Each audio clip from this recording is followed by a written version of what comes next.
Mais soyez bénis, prenez place. Le Seigneur va nous faire du bien. Nous sommes dans les questions-réponses aujourd'hui. Et bien aimé, l'objectif est toujours de trouver les éléments de réponse aux problèmes de la vie. Et avec l'aide de Dieu, mais nous savons que on a toutes sortes de secours, d'assistance, mais de conseils, d'aide pour être à même de résoudre les problèmes de la vie. Donc, prenez bien place et on va entrer dans le vif de notre sujet. Lorsque les enfants d'Israël, mais shalom tout le monde, ceux qui viennent d'arriver, soyez les bienvenus. Nous débutons notre réunion du jour. Soyez tous salués et bénis. Lorsque les enfants d'Israël débutaient leur marche après l'Égypte, Dieu a demandé à Moïse de conduire ses frères. Et Moïse a demandé à Dieu lorsqu'il a vu ses limites, parce qu'il n'avait pas la parole facile. Il a vu ses limites, il a demandé à Dieu, mais si ces gens-là me demandent et qui m'envoie leur parler, Dieu dira à Moïse que tu leur répondras que celui qui s'appelle Je suis m'a envoyé vers vous. Ici, on peut bien noter que Je suis est la première personne du singulier.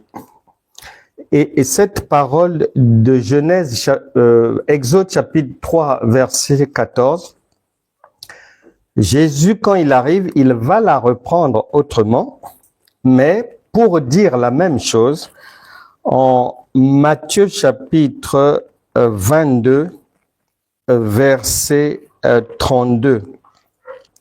Matthieu chapitre 22, verset 32, il dit, « Je suis le Dieu d'Abraham, le Dieu d'Isaac et le Dieu de Jacob. » Dieu n'est pas Dieu des morts, virgule, mais des vivants. Ça confirme bel et bien Exode chapitre 3, verset 14, où Dieu est là, présent. Et ici, plusieurs siècles après, Jésus vient rappeler que non, cette parole d'Exode n'est pas ancienne, elle est toujours d'actualité, et que moi, Dieu, je ne m'occupe que des vivants et non des morts. Et donc, de Genèse chapitre 1, verset 1 jusqu'à la fin de la Bible, Apocalypse chapitre 22, verset 21, Dieu ne s'adresse qu'aux vivants. Or, les vivants, c'est toi et moi.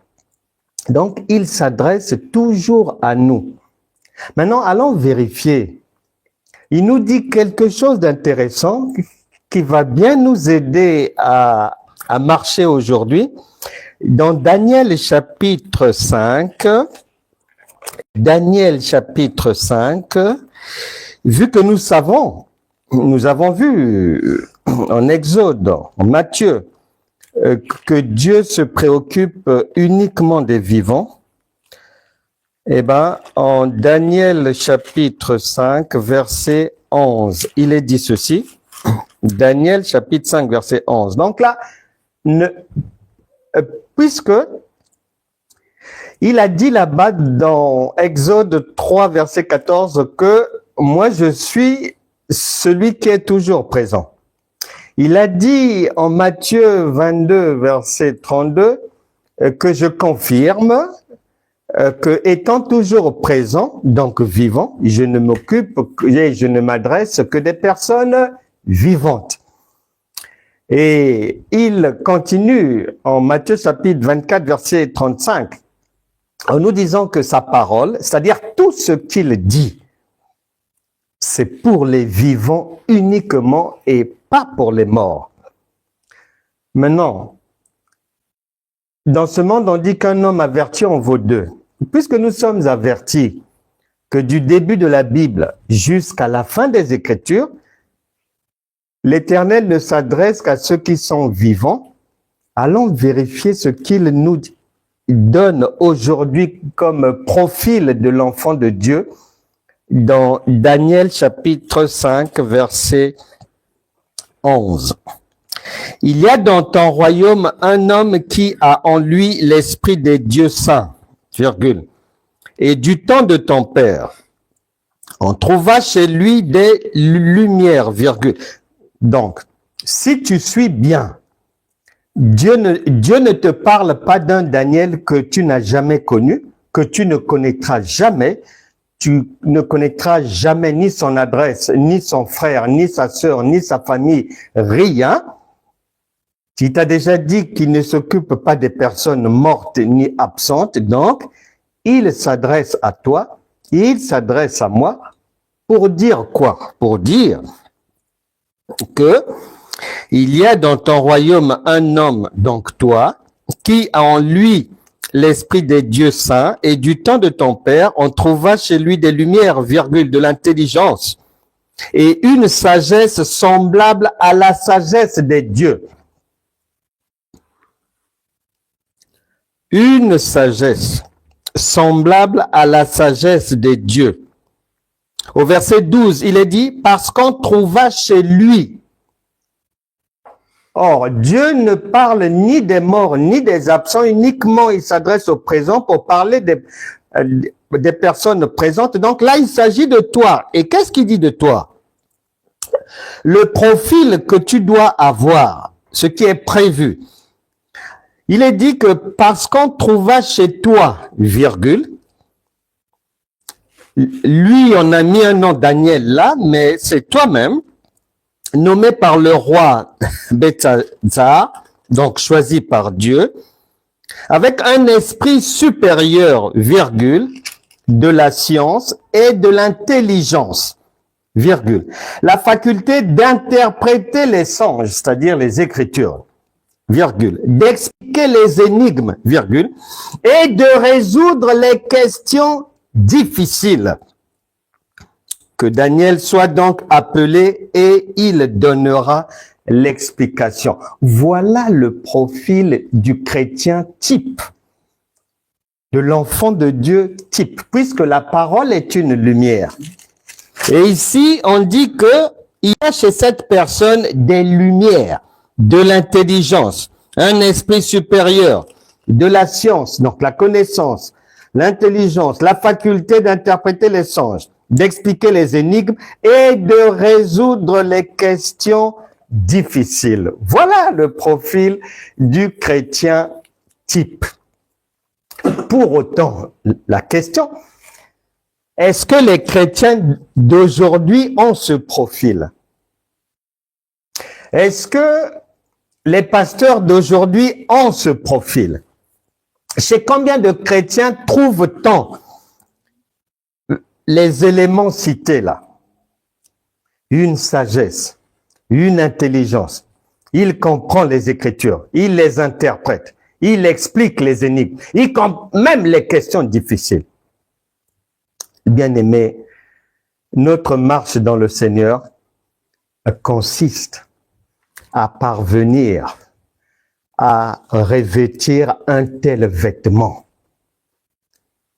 C'est là où le Seigneur nous attend, pour revêtir un tel vêtement. Maintenant, la solution, si tu poses la question, mais comment peut-on faire pour parvenir à avoir le vêtement de Christ, un vêtement complet comme ça?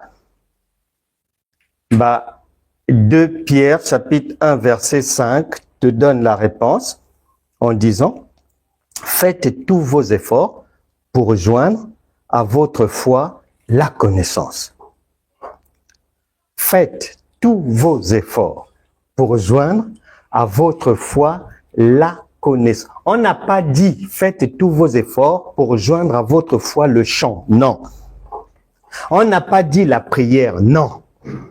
On n'a pas dit la louange. Non. On n'a pas dit l'adoration. Non. Parce que dans le cafouillis chrétien, dans la poubelle chrétienne qui gagne du terrain parmi les enfants de Dieu, eh bien, la fausseté, bien souvent, tente de faire croire, et ce sont les abrutis qui tombent dans le piège, tente de faire croire que prier, c'est avoir la foi. Chanter, c'est avoir la foi. Louer, soit adorer Dieu, c'est avoir la foi. Donner de l'argent, c'est avoir la foi. Non. Puisque même les païens, quand tu prends le Larousse, tous les dictionnaires, la définition qu'ils vont donner de la foi est différente de la prière, est différente du chant, est différente de l'adoration, est différente de la louange. Donc, c'est pas la même chose. Même les païens ne confondent pas. Et dans la parole de Dieu, Dieu qui ne peut pas se tromper, lorsqu'il dit la foi, il ne parle pas de la prière. Lorsqu'il dit prière, il ne parle pas de l'adoration. Lorsqu'il parle du chant, il ne parle pas de la foi. Donc, déjà dans la parole de Dieu, tout est bien rangé. Chaque expression, chaque mot, chaque chose est à sa place. Mais dans la pratique courante chrétienne, l'ignorance a conduit bon nombre jusqu'aujourd'hui à s'égarer en pensant que si tu chantes soi-disant des louanges de Dieu de 8h à 10h30, eh ben, Dieu est content, ça veut dire que tu es dans la foi. Non, tu te mens à toi-même et tu as perdu ton temps. Fais croire aux gens que si tu ne parles pas, de 10h à midi, tu es calme lundi, mardi, vendredi, dimanche. Conclusion, cette sœur est sanctifiée. Non. Non, non, non, non, non, non, non, non, non, c'est pas ça. Non, non, non. Et d'ailleurs, la sanctification, dans la famille chrétienne, n'a pas le même sens que la sanctification divine. Chez les chrétiens, on peut te considérer comme étant une personne sanctifiée, puisque le Seigneur a dit à Samuel, vous les hommes, vous jugez par les apparences, mais moi c'est le cœur. Donc, nous les hommes, quand on va juger par les apparences, eh ben, on peut considérer comme sanctifié une personne dont le cerveau est vide. Chez Dieu, non. Non, non, non. La sanctification, l'un des critères qui fondent la sanctification, c'est la connaissance. Si tu travailles quelque part et que tous les jours, tu es bien habillé, tu es en tailleur, tu te parfumes bien, chaque jour tu changes de rouge à lèvres. Lundi, tu mets rouge à lèvres rouge. Mardi, rouge à lèvres mauve. Mercredi, du bleu. La tête aussi, tu changes les chignons. Tu changes, tu changes. Quand tu passes dans les couloirs, ta, ta, ta, ta, ta.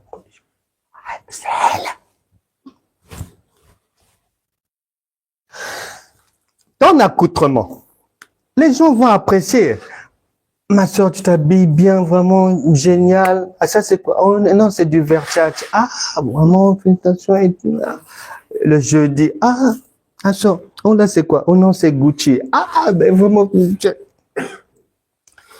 Le jour où ton chef, devant tes collègues, va te demander de faire quelque chose que tout le monde sait faire, même en 5 minutes, sauf toi. En tout cas, toute ta sape dans leur tête, elle s'écroule.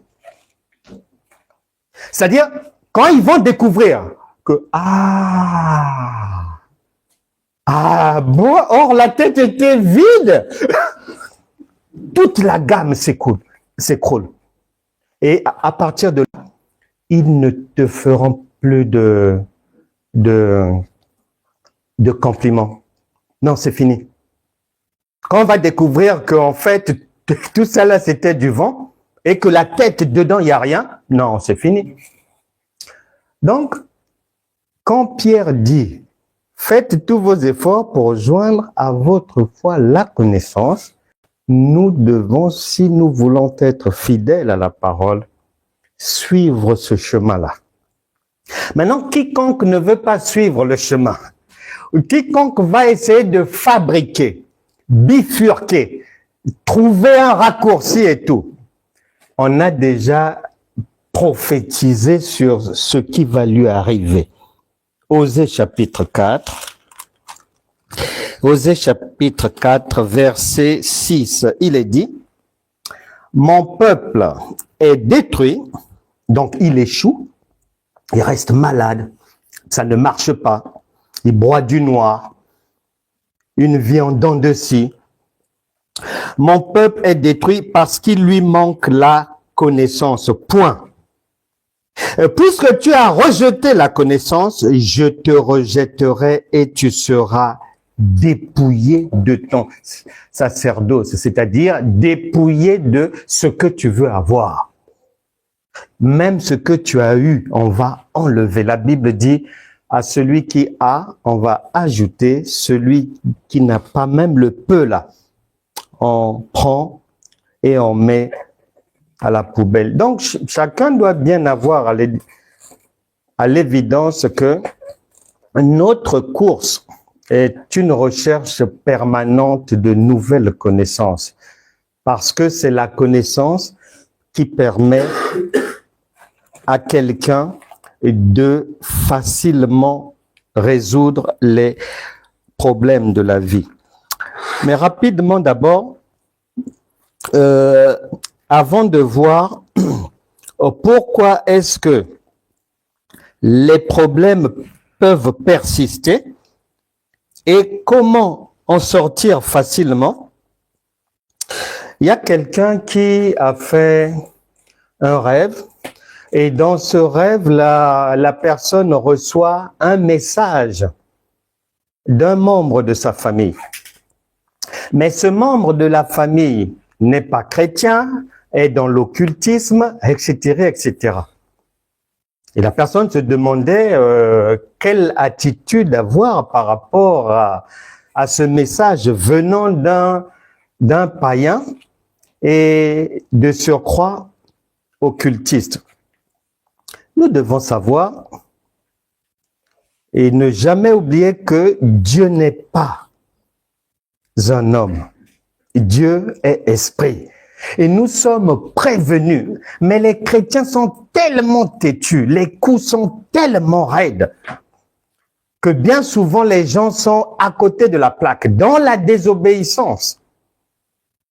Parce qu'on est prévenu que, Ésaïe chapitre 55, verset 8 à 9, « Mes voix ne sont pas vos voix, mes pensées ne sont pas vos pensées. »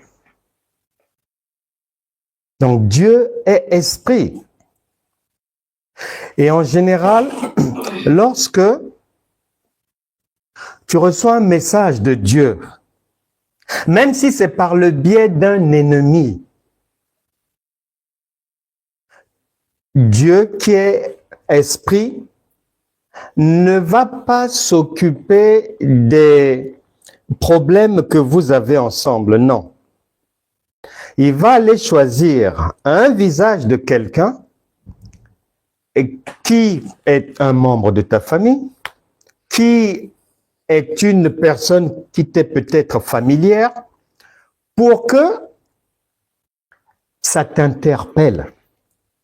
Parce que souvent, que l'on fasse un bon songe ou quand il y a quelqu'un qu'on connaît, ça nous interpelle.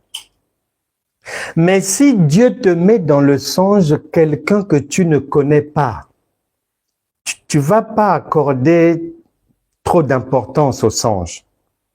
Même le message, des fois, bon, c'est un inconnu, tu connais pas, donc tu peux rapidement oublier le songe. Mais pas lorsque c'est un membre de ta famille. Et donc, Dieu, il fonctionne toujours par objectif. Son objectif, c'est que tu reçoives le message et que tu y prêtes attention. Et non pas que tu te dises, mais lui, on ne se parle pas. Ben, comment ça se fait que c'est lui qui m'apporte un message? Non, arrière de moi, Satan. Non, il n'y a pas d'arrière de moi, Satan. Le Saint-Esprit est libre. Il peut nous parler comme il veut, quand il veut, utiliser les visages qu'il veut pour nous apporter un message qui peut être un avertissement, un encouragement, une interdiction, une orientation, un refus, une autorisation, peu importe. Et il va veiller à ce que le visage de la personne puisse te permettre de repenser au songe, de repenser au message, de repenser. Donc, mes bien-aimés, sachez que dans cette histoire-là, Dieu n'étant pas un homme, mais ce ne sont pas tant les personnages qui vont être importants, mais c'est d'abord le contenu du message. C'est d'abord le contenu du message. Et des fois, il arrive que tu vas faire un songe, où dans le songe, ça se passe mal, et tu trouves des gens que tu connais, des gens de ta famille et tout, mais dans le songe, tu peux être malade, tu peux être pourchassé, tu peux souffrir ou quoi.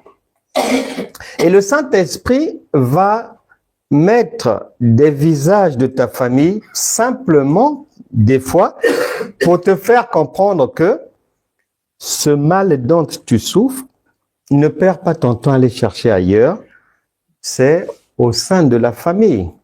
Ça peut être une maladie héréditaire. Ça peut être, vu que la Bible dit que les péchés des ancêtres, c'est la descendance qui paye. C'est écrit. On n'a pas enlevé cette parole dans Exode qui dit que Dieu punit les péchés de ceux qui lui désobéissent jusqu'à la 3e et 4e génération. Donc, si quelqu'un souffre et que dans ses songes, il retrouve souvent les gens de sa famille, c'est que Dieu est en train de dire, non, regarde dans ta famille, votre sang est comment? Bon, ce dont tu souffres, là, oui, tu as le cancer, mais qui d'autre dans la famille avant toi a souffert de ça? Donc, ce sont ils nous aident. Des messages pour dire que non, l'origine, c'est la famille. Et si le mal est extérieur à la famille, il ne mettra pas des visages de la famille. Il mettra des visages inconnus, comme ça. Ça peut arriver. Dieu a plusieurs manières de parler. Donc, c'est à nous d'apprendre à comprendre ces choses pour ne pas se tromper. Malheureusement, beaucoup, du fait de l'ignorance, les familles ont été brisées, séparées. Il y a des gens qui ont divorcé parce que le mari a rêvé que sa femme le pourchassait dans la rue. Et il allait voir le prophète. Et le prophète va dire, ah, elle est sorcière, attention. Ah, si tu ne sors pas de là, elle te tombera dessus. Avant qu'il ne soit trop tard, faut... Mais des fois, on le pourchasse parce qu'il a une maîtresse là-bas la journée. Et la nuit, spirituellement, Dieu essaie de le reprendre en mettant madame, même avec une petite baguette. Mais l'ignorance va faire que des familles se sont séparées. Il y a des enfants qui n'adressent plus mais la parole aux parents parce que accusés de méchanceté, de sorcellerie, de ceci. Il y a eu des divorces, plein de trucs. Il y a beaucoup d'églises où le pasteur, celui qui conduit, ne sait pas interpréter les songes, mais une fois qu'il se trompe, il s'est trompé, tu vas mettre en application une erreur. Et nous devons tout faire pour éviter cela et surtout bien retenir que je rêve quelque chose de bien ou de pas bien, l'objectif de Dieu n'est pas ni de m'enterrer, ni de me faire peur, non. L'objectif de Dieu est d'attirer mon attention sur un ou plusieurs problèmes possibles auxquels il me demande de prêter attention et de les régler. Un problème non réglé, c'est un problème non réglé, il va toujours me poursuivre. Et c'est ça. On doit faire attention avec ça. Une maman, dans l'éducation de l'enfant, il y aura des jours où il y aura des claques. Bien sûr. Est-ce que ça veut dire que maman souhaite maintenant la mort de l'enfant ou bien... Non. Mais non. Mais quand on est jeune, 7 ou 8 ans, les bêtises, des fois, on nous prenait, on renversait comme ça, les jambes en l'air, la tête en bas pendant 10 secondes pour nous remettre dans les rangs. Mais est-ce que c'était pour nous achever? Non. Et c'est fait avec amour. Et donc, c'est ce que Dieu fait avec nous. Et souvent, les gens pensent que non, tu vas vivre 97 ans. Tu veux, du premier jour au dernier jour, ne faire que de jolis rêves. Non, ça se passe pas comme ça. Mais non. Donc, même si il y a des cauchemars ou quoi, cela ne veut pas dire que soit on a mal fait, soit on a péché, soit que Dieu nous court après, il nous tombe dessus, il est contre nous, ou les ennemis sont levés, ou Satan va me couper le cou. Non, ça ne veut pas dire ça, c'est juste des interpellations pour qu'on comprenne que il y a des problèmes ou un problème à régler auquel il faut apporter une solution. Et tant que le problème n'est pas réglé, il va demeurer là, parce qu'une maladie non soignée, elle va rester là. Elle reste là. Et souvent, c'est comme ça dans la vie. Il y a des problèmes, il y a des choses qui nous arrivent, mais tant qu'on n'a pas le déclic, mais ça va toujours être là. Bon, si on a le déclic, la décision qu'on va prendre, mais si elle est mauvaise, mais le problème ne part pas. Il peut s'empirer. Ça va s'aggraver des fois. Et donc, on doit faire attention à cela. Dans les problèmes qui nous arrivent dans la vie, il y a, lorsque l'on observe les chrétiens, si on ne veut pas continuer à se mentir, tu pourras même faire ce petit exercice de filature. Tu peux le faire physiquement, tu peux le faire à distance, par la télé, par Internet. Observe lorsque un problème tombe quelque part et observe la réaction que les gens vont avoir dans l'église. Un problème tombe.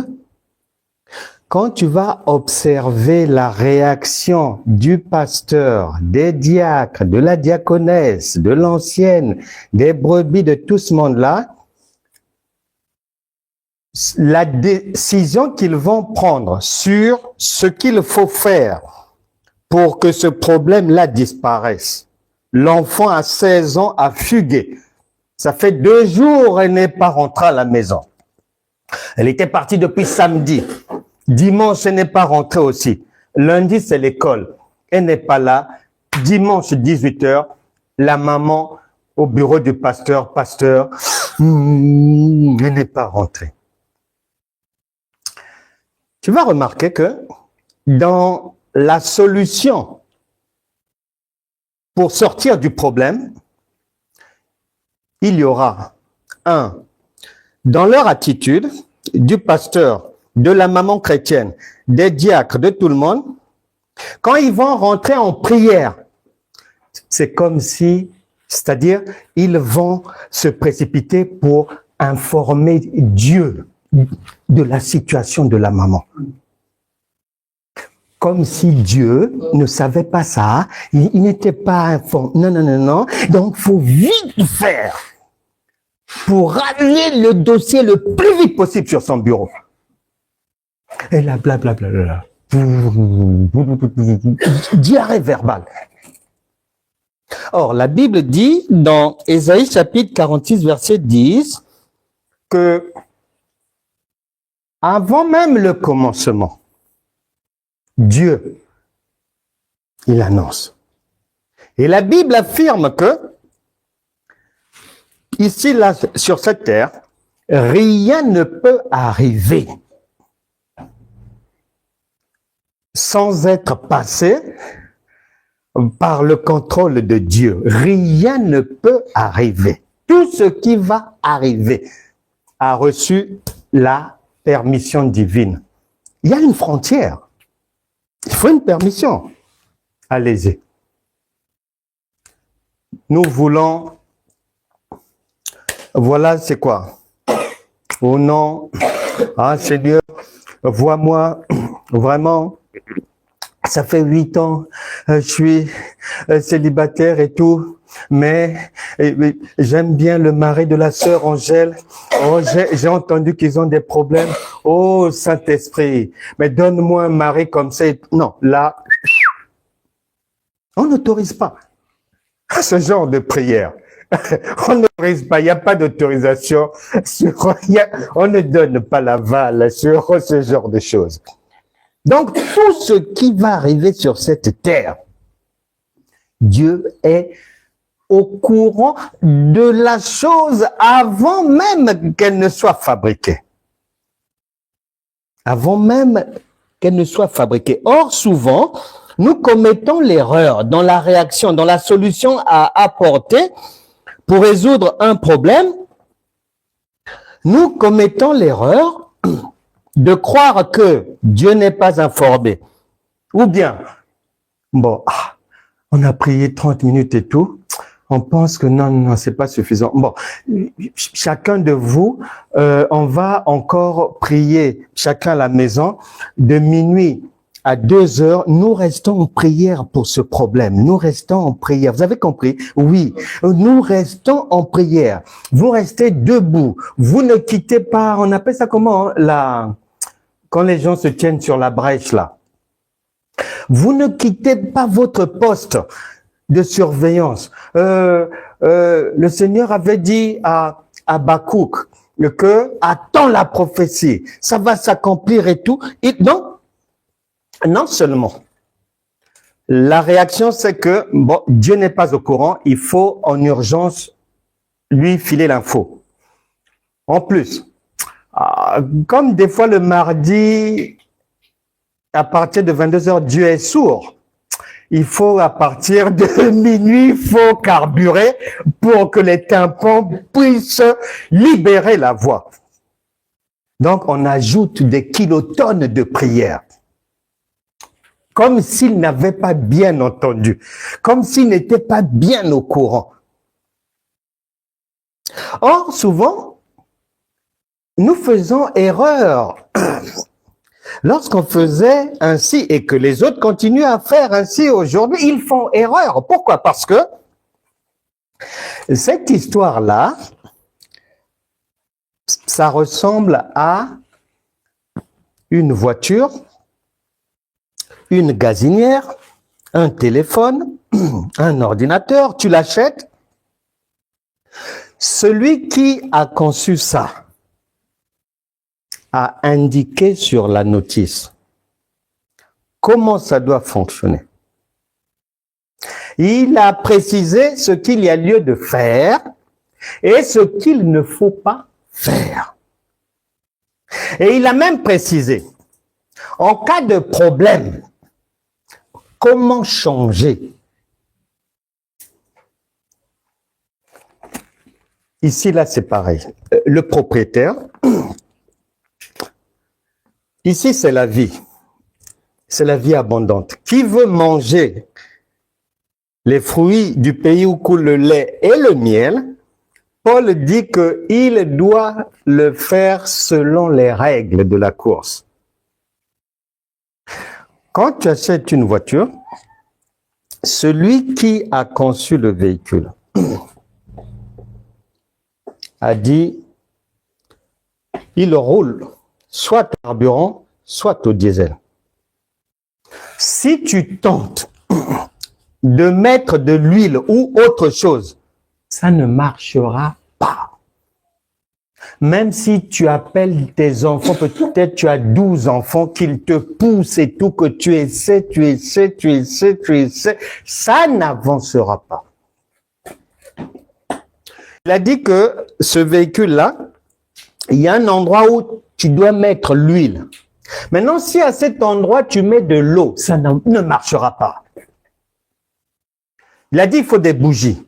Si non seulement tu ne mets pas les bougies, ou bien tu mets, mais tu bricoles au mauvais endroit, ça ne marchera pas aussi. Ici, c'est comme ça.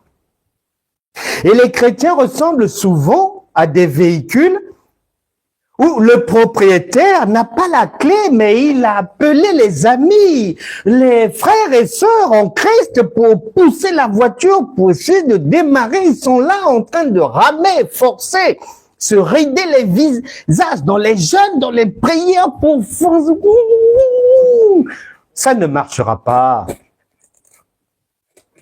Tant que tu ne fais pas selon ce que le propriétaire a donné comme indication, ça ne marchera pas. Il a dit que cette histoire, ça fonctionne sur la base de la connaissance, de la sagesse et de l'intelligence.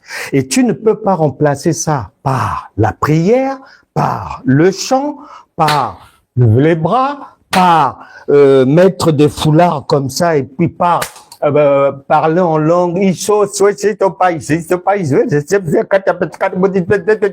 non, non, non, non, non. Non, pardon. Non, non, non, non, non. Ça ne remplacera pas ces choses-là. Non.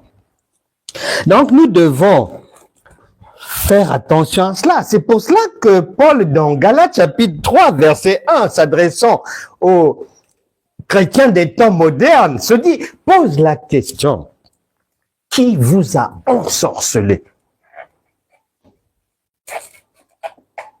Qui vous a ensorcelé? Parce que lorsque les chrétiens des temps de la fin, tu les observes, ils font des choses que même un enfant de 15 ans va trouver incohérentes, illogiques, anormales, inacceptables. Mais les adultes se font avoir dans les faussetés, se font avoir bêtement dans l'ignorance. Or, à partir du moment où, pour résoudre un problème, tu t'écartes de ce que celui qui résout les problèmes a dit, eh bien, il sera difficile de résoudre le problème. Et c'est pour cela que souvent dans la vie, ça tourne en rond et tout. Donc, premièrement, nous devons suivre ce que le concepteur Dieu a dit. Il a dit que c'est sur la base de la connaissance, de l'intelligence et de la sagesse que fonctionne cette histoire. Le chant et autres, ça vient, mais loin après, parce que ce ne sont pas des éléments qui constituent la base fondamentale de la foi en Christ. Non. C'est pas interdit.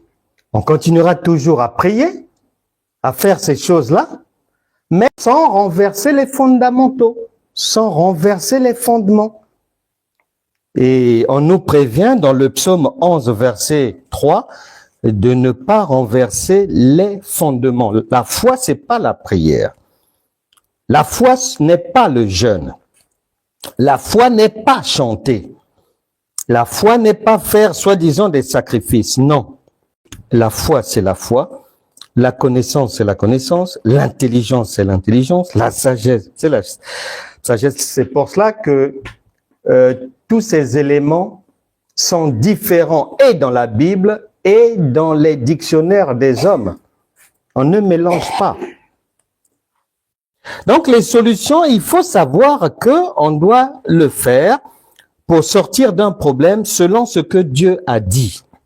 Donc, il a indiqué que c'est par la connaissance, mais il ne s'arrête pas là. En Hébreux, chapitre 5, verset 12, et en 1 Corinthiens, chapitre 3, verset 2, il vient préciser que dans ce que tu vas faire pour résoudre les problèmes de la vie, il faut qu'il y ait une croissance. Ça va commencer petit, petit, tu vas fournir beaucoup d'efforts, tu vas beaucoup prier, jeûner, ceci, cela, mais plus tu vas mettre du temps dans ces choses-là, plus tu vas emmagasiner le savoir, la connaissance et tout, et moins tu dois fournir d'efforts. C'est-à-dire, tu dois passer de la loi à la foi, de l'enfance à l'âge adulte. Hébreux chapitre 5, versets 12 à 13, 1 Corinthiens chapitre 11, verset 13, et 1 Corinthiens chapitre 3, verset 2. Ce qui fait que, une fois que tu as ces éléments-là à l'esprit, comment le Saint-Esprit va t'aider lorsque le problème va arriver? Eh bien, en général, l'Esprit de Dieu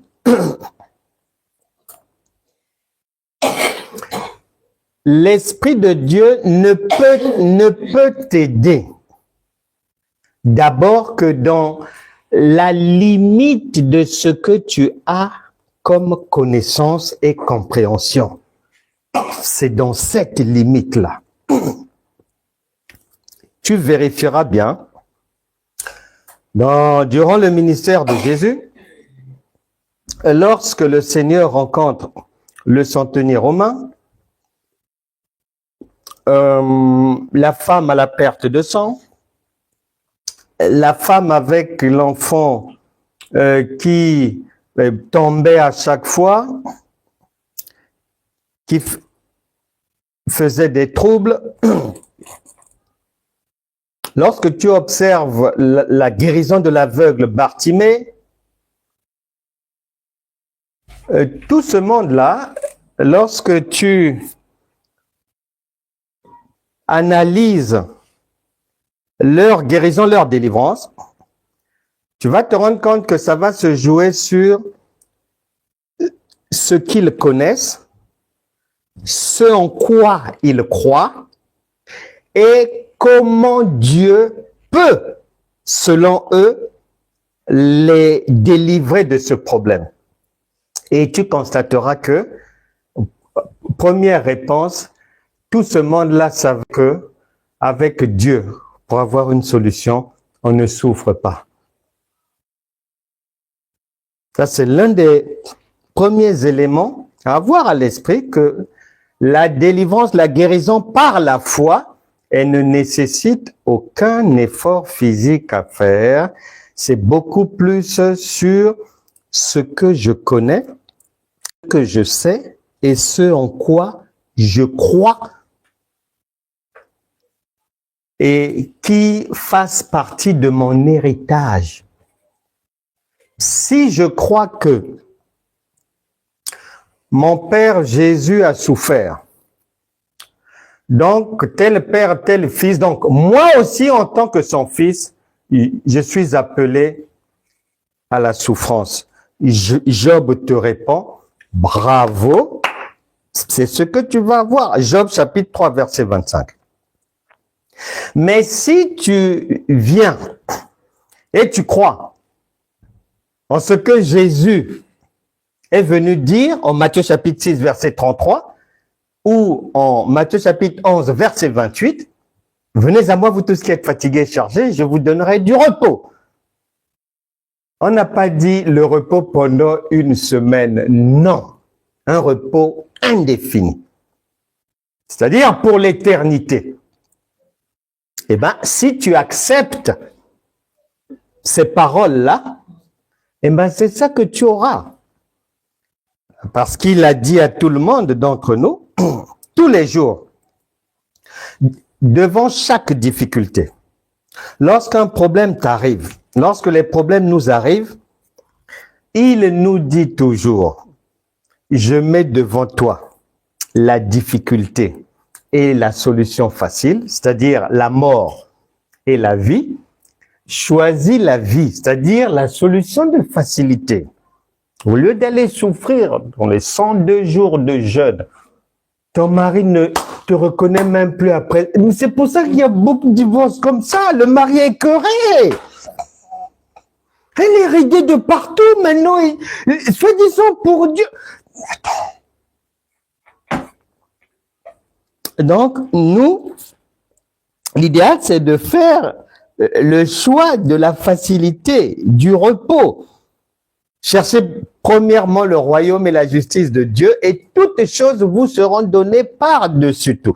Le royaume et la justice de Dieu, c'est cette connaissance que tu vas avoir, c'est en quoi tu vas croire et comment tu vas obtenir ça. Est-ce que tu as droit à ça? Est-ce que pour que tu puisses avoir droit à ça, tu dois souffrir ou pas souffrir? Bon, est-ce que tu dois souffrir comme Jésus ou bien il est venu souffrir pour toi et que toi tu es dégagé de toute souffrance? Donc, c'est là où ça va se jouer. Et la solution est donnée. Quand tu as un problème, le Saint-Esprit non seulement va te parler comme le centenier romain.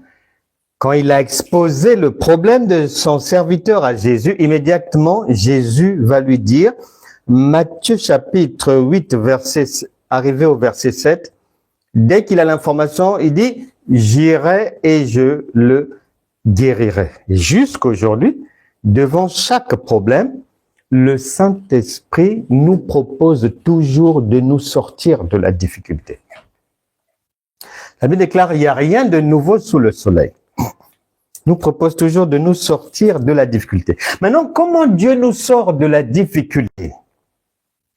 Réponse, 2 Timothée. 2 Timothée, chapitre 1, verset 13. Il est dit ceci. Retiens dans la foi. Ah, tu vois, pas. On n'a pas dit dans la prière. On dit retiens dans la foi. Or, la foi, c'est la divinité, c'est-à-dire ta connaissance, le degré de la divinité en toi. C'est ça, la foi. La foi, c'est la transformation.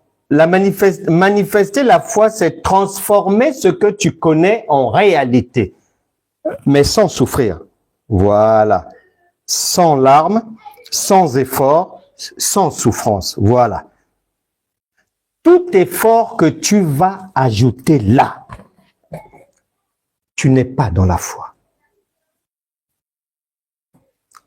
Revois le ministère de Jésus, revois le ministère de ses apôtres. Lorsque Jésus ou les apôtres aident quelqu'un à sortir de la difficulté,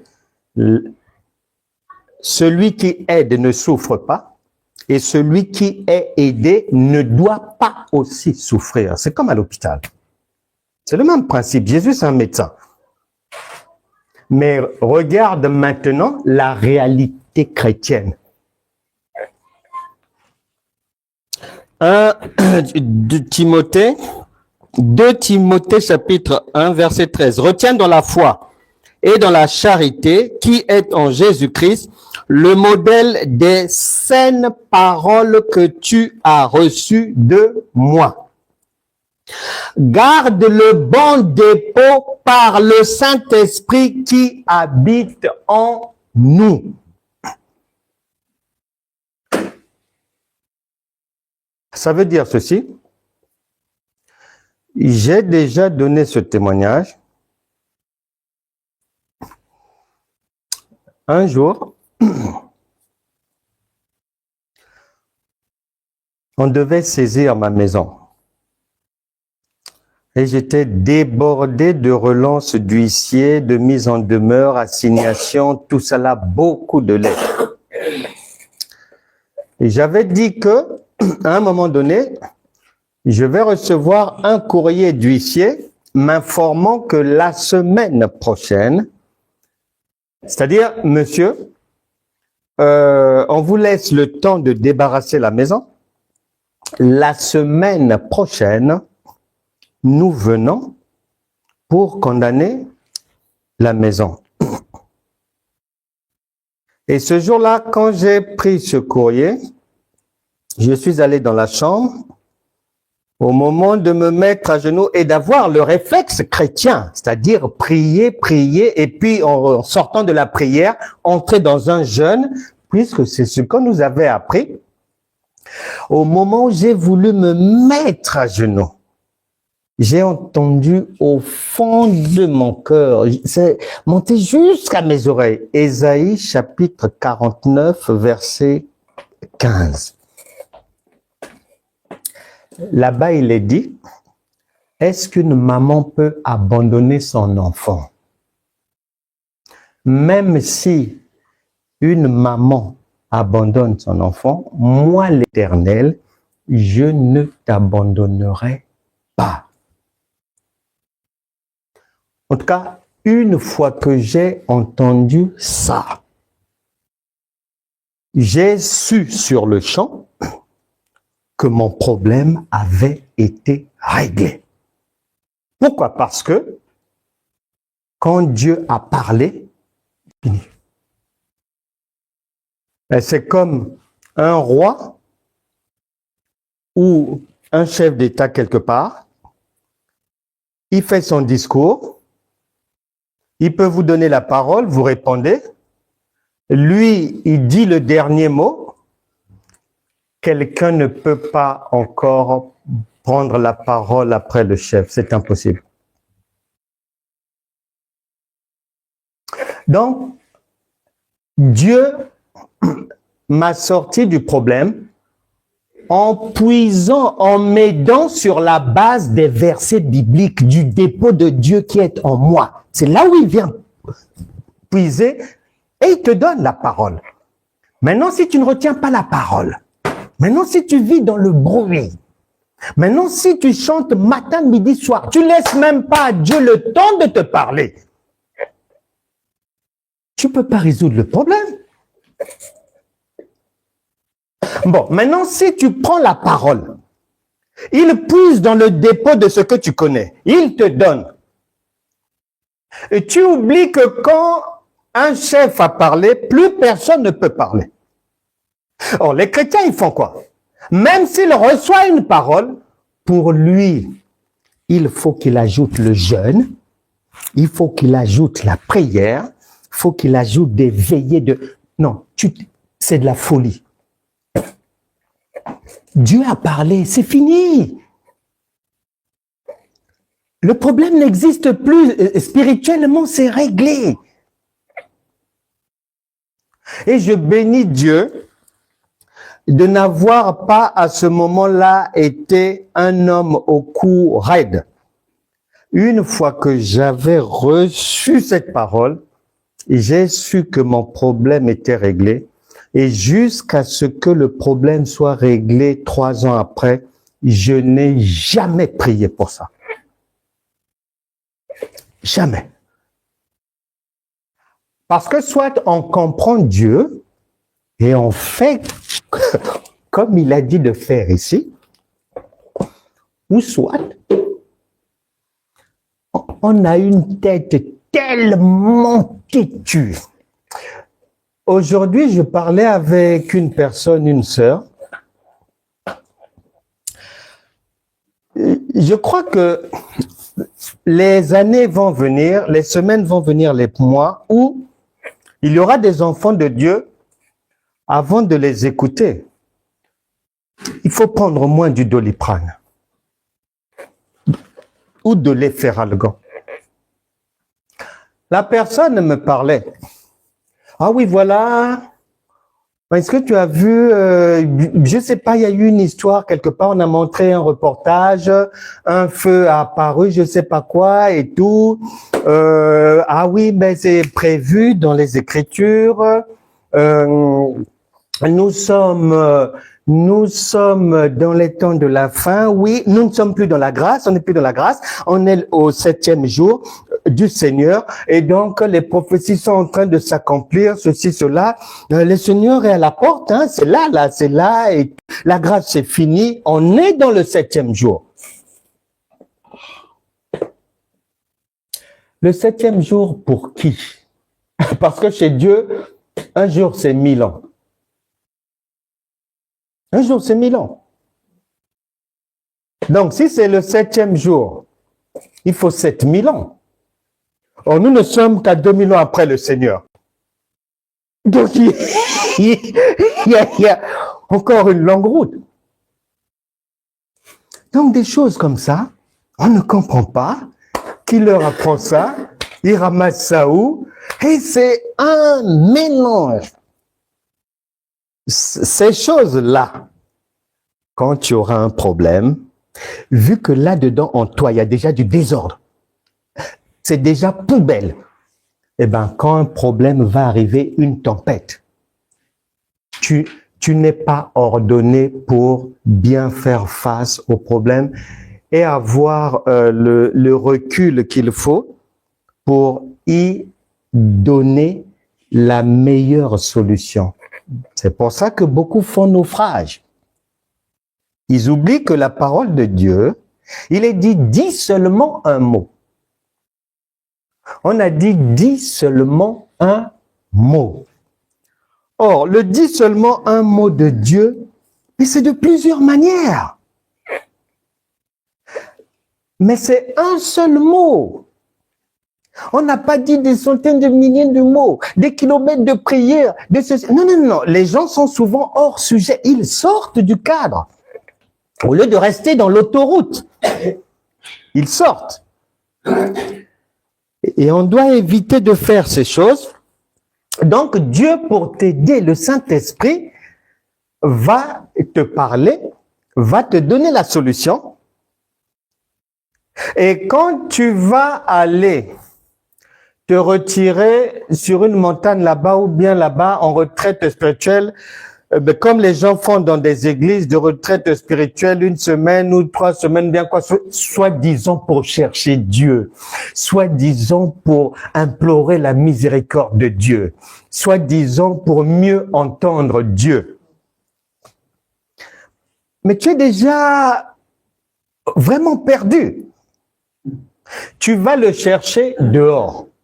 Le Saint-Esprit, c'est un Dieu du dedans. Ça ne peut pas marcher. Dehors, là-bas.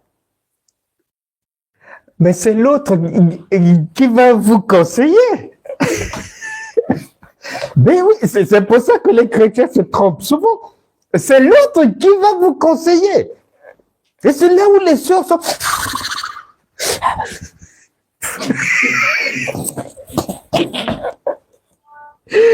Il ne faut pas faire ça. C'est dans le dépôt que tu as que le Seigneur va d'abord puiser. Et pour que tu puisses l'écouter,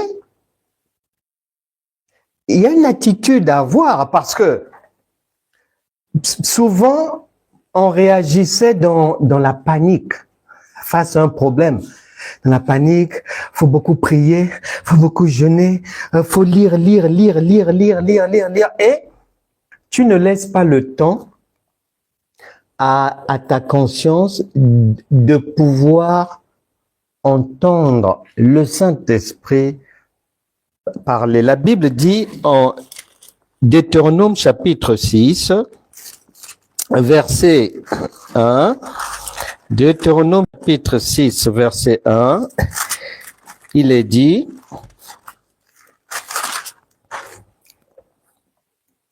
voici les commandements, les lois et les ordonnances que l'Éternel, votre Dieu, a commandé de vous enseigner, afin que vous les mettiez en pratique dans le pays dont vous allez prendre possession, afin que tu craignes l'Éternel ton Dieu en observant tous les jours de ta vie, toi, ton fils et le fils de ton fils, toutes ces lois, on a dit toutes ces lois et tous ces commandements que je te prescris, et afin que tes jours soient prolongés. Tu les écouteras donc, virgule, Israël, et tu auras soin de les mettre en pratique. Au verset 4, écoute Israël, l'Éternel, notre Dieu, est le seul éternel. Donc, l'écoute de Dieu demande quand même aussi du calme. Mais si nous sommes toujours dans l'agitation, si nous voulons toujours rabibocher, parler, la parlotte, quand le Saint-Esprit nous parlera, on ne saisira pas. Et donc, on doit éviter ces choses. Et bien souvent, le secours de Dieu, une fois que Dieu a parlé, une fois qu'il t'a dit quelque chose, qu'il t'a montré quelque chose, en général, tu ne peux plus rien ajouter sur ce que Dieu a dit, a montré. S'il ne te dit pas de faire quelque chose d'une manière claire, reste sûr et crois en la parole qu'il a eu à prendre dans le dépôt qu'il y a en toi et qu'il t'a rappelé seulement. Parce que la Bible dit, dans Jean chapitre 14, versets 24, 25, 26, que le consolateur, l'esprit de vérité, lorsqu'il viendra, non seulement il vous enseignera des choses, mais il vous rappellera. Or, pour qu'on te rappelle quelque chose, c'est sur la base de quelque chose que tu connais déjà, tu connaissais. C'est pour ça qu'il va puiser dans ce que tu connais et il te fait le rappel. N'oublie pas, l'Éternel est ton berger, tu ne manqueras de rien. Psaume 23, verset 1. Un problème arrive. Tu dors dans la nuit ou le matin. Même dans ton rêve, dans une rue, tu vois un panneau, Josué chapitre 1, verset 5, verset 3 à 5. Là-bas, il est dit que je ne t'abandonnerai pas, je ne t'oublierai jamais, je ne te délaisserai jamais. Ça veut dire que tu as un problème au tribunal, que tu as un problème avec qui, que tu as un problème avec un chef d'État, que tu as un problème avec la voisine, le propriétaire, ton chef. En tout cas, sache que c'est déjà réglé à partir du moment où Dieu est de ton côté. Cette histoire-là se terminera en ta faveur. Et tu n'as rien à ajouter au-dessus de la parole de Dieu. C'est la foi maintenant. Ce que tu connais, ce en quoi tu crois, qui va maintenant travailler pour toi. Pour que tu puisses vivre Romains chapitre 4, verset 17. Tu as le pouvoir d'emmener à l'existence les choses qui n'existent pas comme si elles étaient. Amis de TikTok, rejoignez-nous sur YouTube ou sur Facebook. Nous devons apprendre à faire confiance à Dieu. Tu constateras que tout, vu que la foi, la loi, ce sont des efforts. Et je l'ai déjà dit et redit, Si on veut résumer la loi de Moïse en un seul mot, la loi, c'est le verbe faire. Il faut faire ceci. Il faut jeûner comme cela. Il faut donner ceci. Il faut sacrifier ceci. C'est le verbe faire. Il faut jeûner. Il faut prier comme cela. Il faut faire des veillées comme ça. C'est le verbe faire. La foi se résume au verbe comprendre, au verbe connaître. Qu'est-ce que tu as compris? Et ce que tu as compris là, ce que tu connais, ce en quoi tu crois, tu le verras s'accomplir sans que tu ne souffres. Dans la loi, on souffre. Mais dans la foi, on ne souffre pas. La foi, c'est sûr qu'il te soit fait selon ta foi. Il n'y a pas d'ordonnance de prière. La foi n'a pas d'ordonnance spirituelle. La foi, il n'y a pas de veille de prière dedans. C'est dit seulement un mot, qu'il te soit fait selon ta foi. Ma fille, ta foi t'a guéri, ta foi t'a sauvé, le juste vivra par sa foi. Très, très simple. Donc, contrairement à ce qu'on croit, nous avons du mal dans la vie, quand bien même on est chrétien de longue date, à résoudre les problèmes parce que, bien qu'on dise qu'on est rempli du Saint-Esprit et qu'on veut s'appuyer sur Dieu pour mettre fin aux problèmes de la vie, on veut le faire non seulement par la chair, par nos efforts, mais en voulant aider Dieu. Mais c'est une folie. C'est une folie. Un frère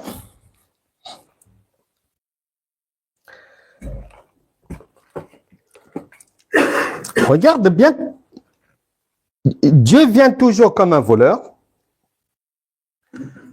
Résoudre un problème par la foi, ça ne demande pas d'effort. Dieu ira puiser dans le dépôt de ce que tu connais de lui pour te sortir du problème, peu importe l'immensité du problème. Un frère, un Africain, j'ai suivi son documentaire un jour. Il avait quitté l'Afrique, il voulait rejoindre sa grande sœur habite en Suisse. Il voulait rejoindre la Suisse. N'ayant pas obtenu le visa pour la Suisse, un ami va l'aider en lui disant « Je peux t'aider, mais le chemin par lequel je vais t'aider, ça passe par la Russie. Et de la Russie, tu pourras te renseigner, te débrouiller pour aller en Suisse. » Ok, d'accord. Il arrive à Moscou. Dans ce qu'il avait prévu, un frère chrétien, dans ce qu'il avait prévu, pour lui, il n'en avait pas pour plus d'une semaine à Moscou. Malheureusement, comme cela arrive parfois dans la vie, ce que tu as prévu, c'est pas comme ça que ça va se passer. Comment faire? La première fois qu'il veut aller de Moscou à Genève, à l'aéroport, on ne le laisse pas passer à la frontière. Une fois, deux fois, trois fois. Il est en Russie depuis 3 mois et demi. Et une personne, il se renseigne, et la personne lui dit, écoute, j'ai entendu parler qu'il y a un chemin, mais là c'est la route, par la ville russe de Mourmansk, là-bas, il y a un cheminement pour conduire les gens en Finlande, dans l'Union européenne, et après faire tous les pays, la Suède, Danemark, tu descends et tout jusqu'en Suisse là-bas. Il dit ok, d'accord. Ils arrivent quand c'est comme ça, il rencontre des compagnons de route aussi, au départ qu'il ne connaît pas. Ils sont 5, ils veulent passer dans l'Union européenne. Ils arrivent dans cette ville russe Mourmansk qui fait très très froid et on les pistonne avec, il y a des gens qui peuvent faire passer la frontière et il y a un policier russe, on les oriente vers le policier, un rendez-vous est pris et le policier demande, il avait demandé au début $1000 par personne, après $500 et vraiment pour quelqu'un qui a prévu vivre une semaine là et partir, ça fait plus de 3 mois, donc les poches sont vides. Il a essayé d'appeler à droite, à gauche la famille en Europe, en Afrique et tout pour avoir quelque chose et ça n'avait pas dépassé $300. En tout cas, le policier russe est resté catégorique.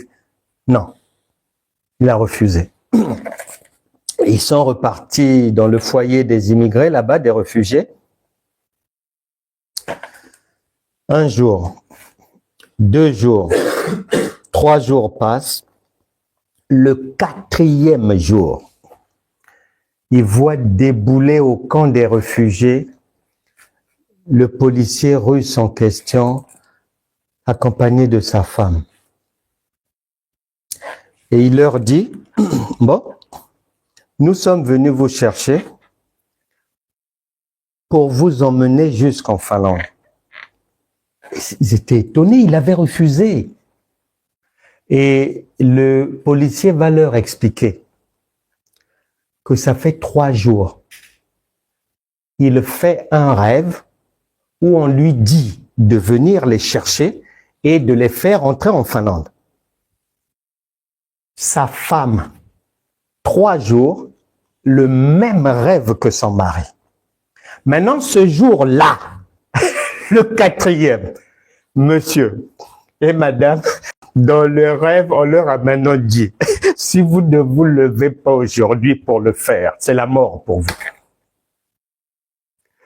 C'est pour ça que le couple, ils se sont dit, ah, non, ces gens-là, vaut mieux qu'on se débarrasse en allant les déposer là-bas en Finlande. Sinon, non, on ne vivra plus. Ils les ont récupérés. Pour passer de la Russie et réellement rentrer en Finlande, il y a 5 barrages, 5 frontières. Chaque frontière est espacée au moins de 75 à 100 kilomètres. Le couple a fait cette distance. Et ils les ont vus de leurs yeux entrer en Finlande à la dernière frontière. Donc, pour dire que on n'aide pas Dieu. Et souvent, les problèmes demeurent dans nos vies, on tourne en rond parce que ici, on a donné la méthode. Mais dans la mise en application, nous faisons autre chose. Ça ne va pas marcher, on n'aide pas Dieu. Et tu vois bien que Dieu ne peut que prendre dans ton dépôt. Dans la parole de Dieu, dans Genèse, chapitre 31, 32, 33, par là-bas, lorsque Jacob part de chez son oncle Laban, son oncle l'a pourchassé pour lui faire la peau. Et lorsqu'ils se sont retrouvés, il dira que j'avais prévu te faire du mal, mais le Dieu de tes pères m'a dit de ne pas le faire. Et Jacob a réglé, Dieu a réglé le problème avec son frère par la puissance du Saint-Esprit. Et jusqu'aujourd'hui, il le fait. Et ce monsieur a fait ce périple-là Et miraculeusement, il est arrivé à traverser les 5 frontières par l'intervention divine et surnaturelle. Jusqu'aujourd'hui, Dieu le fait. Et je finis avec ce témoignage parce que nous péchons parce qu'on calcule trop Dieu, on prévoit trop Dieu. Non. Et les gens commettent beaucoup d'erreurs parce que ils font trop de Dieu un homme. Je connais, ils sont vivants, un couple pastoral. Je les ai connus au début de l'année 2010. Ce couple pastoral, madame était chrétienne lorsqu'elle était plus jeune, mais chrétienne qui fréquentait aussi les boîtes de nuit. Il y en a. Hein, jusqu'à aujourd'hui, il y en a qui vont danser. Et le monsieur, il n'était pas croyant, un païen. Et il se retrouve en boîte de nuit. Et le monsieur tombe amoureux. Mais dans la boîte de nuit, il est sous. Mais sa drague marche quand même et finissent par aller à l'hôtel pour dormir ensemble. Et le monsieur, il insiste pour avoir un rapport sexuel avec la dame. Maintenant, la dame lui dit, il n'y a pas de problème, mais je tiens à te dire quelque chose. Je suis chrétienne. Et en tant que chrétienne, il n'y a pas de venir goûter et laisser. Si nous faisons l'amour ici ensemble, on reste ensemble pour la vie. J'ai aimé quand le monsieur avait témoigné. Il a dit en fait, quand il a entendu ça, ça l'a dessoulé. Complètement dessoulé. Et il s'est dit, faire l'amour à une chrétienne sans être chrétien. Il s'est mis à genoux, il s'est converti sur place, ils ont fait l'amour ensemble, ils se sont mariés, jusqu'aujourd'hui ils sont ensemble avec des enfants. Il ne faut pas bricoler Dieu. Non, non, non, non. Fait tantôt d'une manière, tantôt d'une autre. Le monsieur était païen, sourd, mais il dira que quand la dame a parlé, les paroles de la dame l'ont dessoulé. C'est ce qu'on appelle le dit seulement un mot. C'est pas une histoire de chrétien, c'est une histoire d'humain. Que tu sois sous, que tu ne sois pas sous, peu importe la situation, quand Dieu a parlé, c'est fini. Donc nous devons veiller à ne pas programmer Dieu, vouloir le commander le Saint-Esprit, téléguider, fais ceci, attends d'abord, j'ai prévu jeûner de mercredi à dimanche, attends dimanche pour me faire du bien, attends demain, l'information arrive, le problème c'est corsé, bon, je prévois, bon, mais demain, avant d'aller au travail, comme je commence à 9h, faut que je parle en langue de 7h à 8h55. Non. Que le Seigneur nous fasse grâce et de désormais apprendre à bien suivre les instructions. Car le concepteur a donné une notice, une manière de faire pour résoudre plus facilement les problèmes. Que chacun ouvre son cœur et parle pour que la difficulté du moment puisse partir par la puissance du Saint-Esprit. Que tout blocage dans une vie, dans une situation, soit brisé à partir d'aujourd'hui. Que toute personne Je pense par exemple à la sœur Jessica, malade, à l'hôpital. Que toutes les autres personnes malades, que ce soit à l'hôpital ou à la maison, sortent de la maladie et soient guéries maintenant par la puissance du Saint-Esprit. Rien à rajouter. Crois seulement. La Bible déclare, si tu crois, tu verras la gloire de Dieu. Crois seulement. Mais comme les autres, laisse la puissance du Saint-Esprit agir. Que le nom du Seigneur soit glorifié dans vos vies. Que toute personne qui a du mal à concevoir reçoit maintenant la semence pour procréer au nom puissant de Jésus. Que le Saint-Esprit brise les jougs, essuie les larmes, fasse aboutir les projets.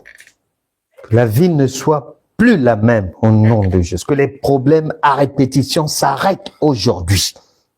Tout blocage soit déverrouillé maintenant dans tous les domaines au nom de Jésus.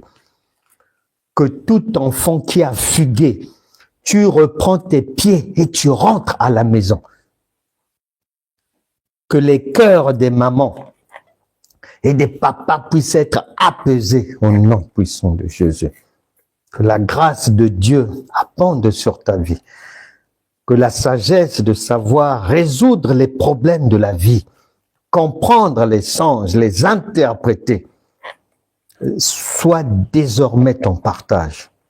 Au nom puissant de Jésus. Toute difficulté au travail, tout rendez-vous dans un tribunal, à une réunion cruciale, dans un rendez-vous quelconque, par la résurrection de Christ, que ce rendez-vous se termine en ta faveur dès aujourd'hui, dès maintenant, au nom de Jésus.